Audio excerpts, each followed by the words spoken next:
भारत के रेलवे मंत्री के लिए ये बड़ी शर्म की बात है कि हाईकोर्ट के एक जज ने एक बड़ी टिप्पणी कर दी उनके ऊपर और कहा कि रेलवे की हालत बहुत ही खस्ता है। दरअसल एक जनहित याचिका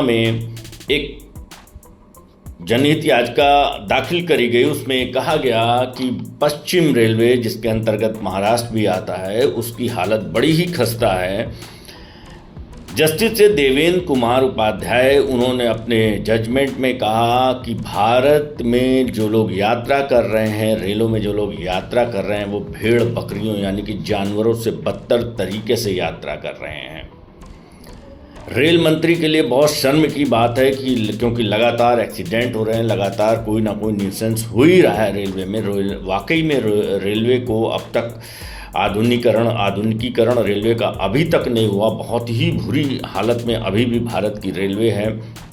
मुंबई स्थित विरार में यतेंद्र यादव नाम के आदमी ने ये जनहित याचिका दायर करी थी, जिनकी सुनवाई करते हुए जस्टिस ने ये कमेंट पास किए और कहा कि भारत के लोग रेलों में भेड़ बकरियों यानी कि जानवरों से ज़्यादा बुरी हालात में यात्रा कर रहे हैं।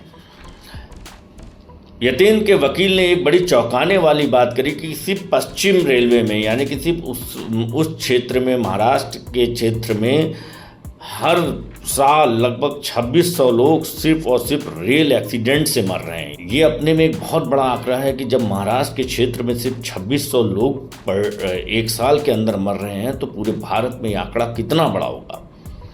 दरअसल भारत भर में बहुत जगह पर लोग अभी भी बिना फाटक के ट्रैक पार करते हैं। बहुत ही कैजुअल तरीके से रेलवे को लिया जाता है।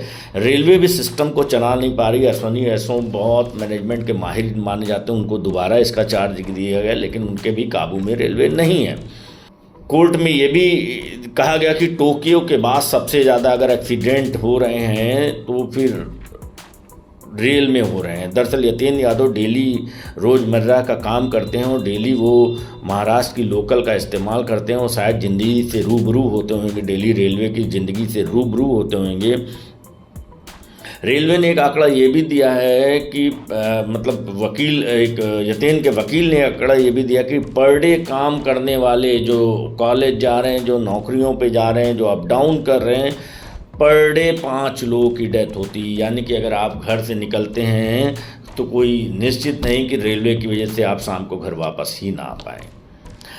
महाराष्ट्र रेलवे को बहुत ही बुरी परिस्थितियों से गुजरना पड़ रहा है। हाईकोर्ट ने यह भी कहा कि जो निर्देश दिए गए थे उनका आपने पालन नहीं किया। निर्देश दिए जाते हैं पालन करने के लिए, एटलीस्ट उसका पालन तो होना चाहिए। रेलवे को किसी की फिक्र नहीं पड़ी है। इतनी कठोर, बहुत ही कड़ी लैंग्वेज में चेतावनी दी है।